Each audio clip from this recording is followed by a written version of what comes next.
Thank you, Dr. Wright, for the insightful exploration on how the church's mission is deeply rooted in the Old Testament and then echoed and expounded in the New Testament. We now have two respondents. Firstly, we'll hear from Reverend Dr. Lawrence Ko, Chairperson of the Division of Biblical Studies, Associate Professor of Biblical Studies from Alliance Bible Seminary. Then we'll hear from Dr. Johnson Yip, Associate Professor in Biblical Studies from CGST. As announced earlier, after the two response speakers, there will be time for question and answer. So you may start writing down your questions and hand it in to the ushers anytime. Or you can come forward to the main hall and speak in person. You can choose to do so in Chinese. I will try my best to translate for you. So time for Dr. Lawrence Ko.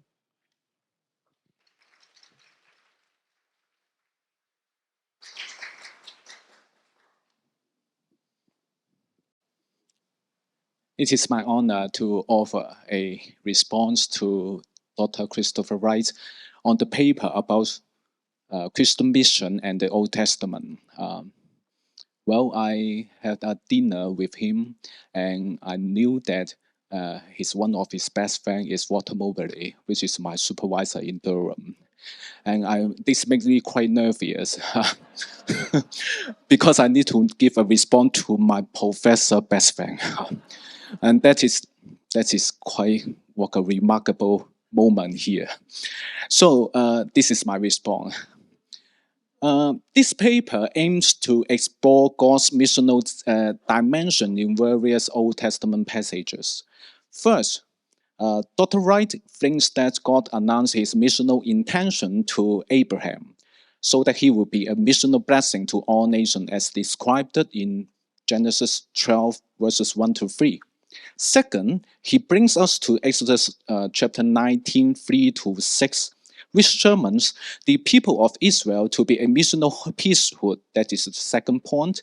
And finally, he explored the Deutero-Isaiah and attempts to argue for God's intention to choose Israel to be a missional witness and servant to all nations. In his exposition, Dr. Wright attempts to link these OT passages to the usage or non-usage of them in New Testament, so as to argue that there is a clear link to Christian mission within the context of the Old Testament. Most of the parts of the paper are definitely fascinating and offer us a good insight to appreciate how God depicted in the Old Testament has already launched his mission before the New Testament. Yet I would like to raise some hermeneutical questions within these 10 minutes about Wright's interpretation of OT as Christian scripture. So this is my first response.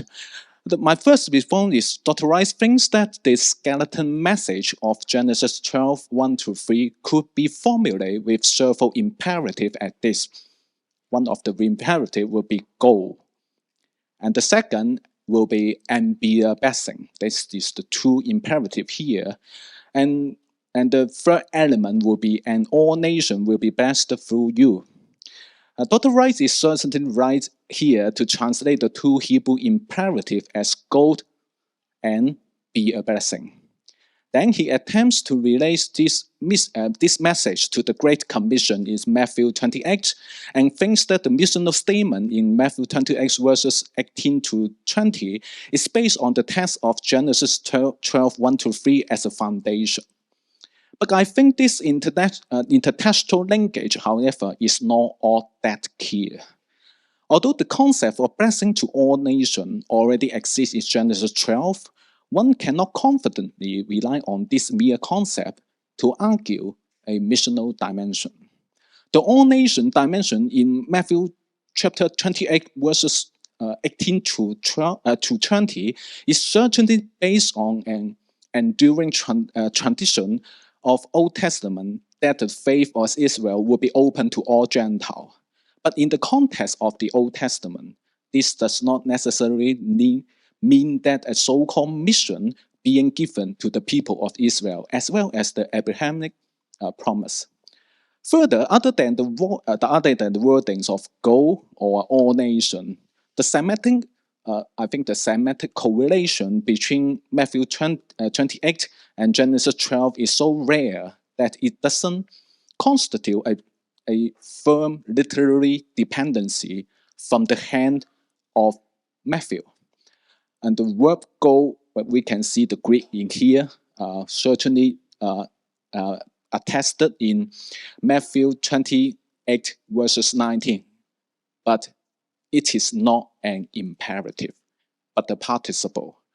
While the imperative as the main verb of Matthew chapter 28 verses 19 would be make disciple. Matthew chapter 28 verses 19 then conveys that making disciples to all nations becomes the main concept of the Great Commission, in which the verb go qualifies a way to foster the mission of making disciples. This main theme, however, does not reflect in Genesis 12 verses 1 to 3. It seems that Dr. Wright's claims of Genesis 12 1 to 3 is both ecclesiological and missiological cannot be justified through the concept of go and for the world and all nations. That's my first response. Second one, Dr. Wright thinks that Exodus chapter 19 verses 5 to 6 contains a missional perspective. God saved the people of Israel and directed them to the Mount Sinai and called them to be priestly and holy nation. Well, he is certainly right to discover the elements of, for example, the whole world and all nations as attested in Exodus chapter 19 verses 5 constitute the concept of the people of Israel to be chosen. But this does not necessarily mean that the people of Israel, being a priestly and holy nation, has a mission to the world. The international context of this text attempts to emphasize the chosenness of Israel, not the missional dimension of Israel. Chosenness of Israel among all nations, not so-called the missional dimension. Then Dr. Wright is certainly right to say that 1 Peter, which is repeated in my screen here, chapter 2, verses 9, quote Exodus 19 to illustrate Christian mission. But if we compare 1 Peter here and Exodus 19 carefully, we can notate that Peter certainly adds a statement here. And that statement, I read is can be seen here. In order that you may proclaim the mighty acts of him who called you out of darkness in his marvelous light. And this addition will add after the Exodus quotation of you are a chosen race, a royal priesthood, and a holy nation. It is clear that Peter introduced the missional statement upon his quotation of Exodus chapter 19. And this statement does not exist in the original text of Exodus. As such, I cannot see how Exodus chapter 19 conveys a missional statement or a missional dimension, although the fact that 1 Peter does convey a missional priesthood with a Christian hermeneutical use of the Old Testament. So, to conclude, I appreciate Dr. Wright's paper that sheds light on the usage of the Old Testament in conveying the Christian mission. I attempt here to raise some hermeneutical questions, and so as to draw some attention of the usage of the Old Testament passages that does not always sort out neatly the missional concept. Although I agree with the paper about the text of Isaiah, which is Deuteronomy, Isaiah certainly has some missional element inside there. But I think the text of Genesis and also the text of Exodus cannot confidently deliver such kind of missional message in here. It seems that we should pay more attention to some nuance understanding in different level of interpretation or a different level of hermeneutical layers between New Testament and the Old Testament. So I'm quite nervous. And that's the end of my response. Thank you so much.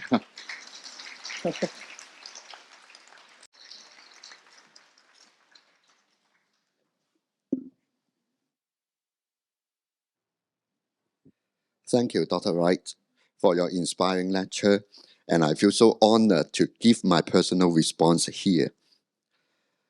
Dr. Wright considers the Old Testament in terms of an overarching narrative concerned with God's mission and Israel's participation in it. In his view, mission is the central theme that runs through the whole Bible narrative.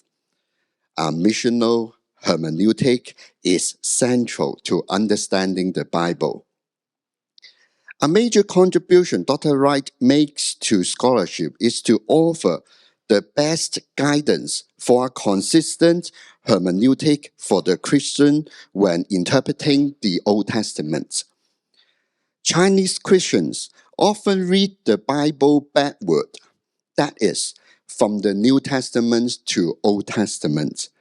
This frequently results in interpreting the Old Testament in New Testament terms and losing sight of the integrity, content, and context of the Old Testament itself.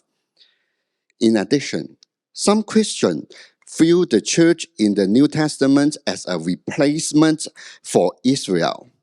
They usually assume that New Testament believers have displaced Israel as the new recipients of God's salvation and promise.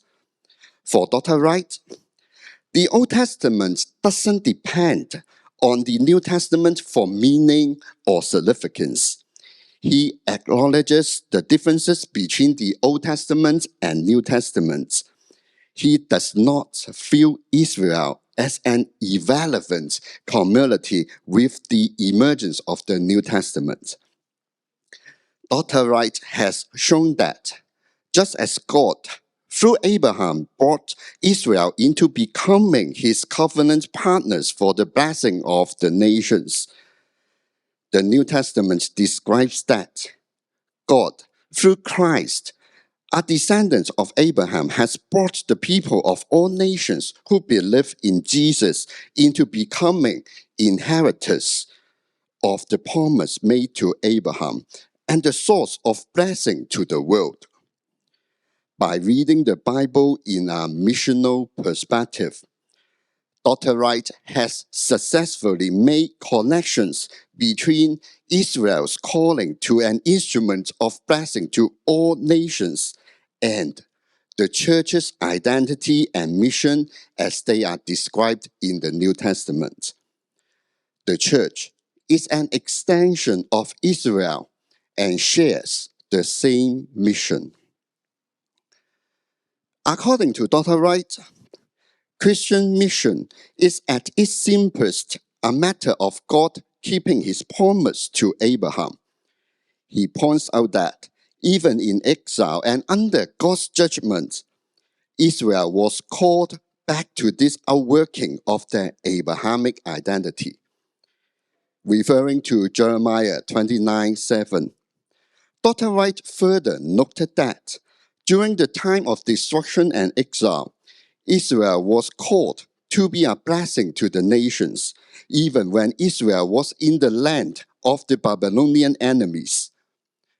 Dr. Wright has forcefully brought out the missional perspective that God has called Israel to be an instrument of blessing to all the people of the world, which stands out from the conventional reading of the Old Testament as prophetic proclamations of judgment and disaster. I suppose the two approaches do not necessarily contradict each other, but would rather complement each other, helping us humble human beings to better appreciate the view and faithfulness of our God. I will illustrate this with two examples. First, Dr. Wright observes that Although Israel lost hope for their future in the purposes of God during the time of exile, God's word through the prophet Isaiah assures them that Israel still has a plan within God's purpose. A theme of hope and God's faithfulness became prominent among the later prophets in the exile. Here, I wish to mention how prophets such as Jeremiah and Ezekiel saw the exile as an opportunity for Israel to live out their identity as God's priesthood for the world. In Jeremiah's promise of a new covenant, Jeremiah chapter 31, verses 31 to 34, God will write his Torah on the people's heart so that the knowledge of God's laws becomes innate.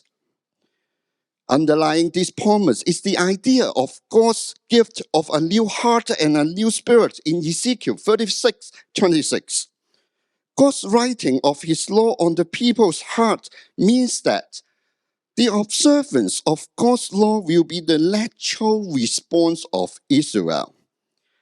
Israel is able to lift out the missional identity to which they have been called, and to live up to their role as an example to the nations.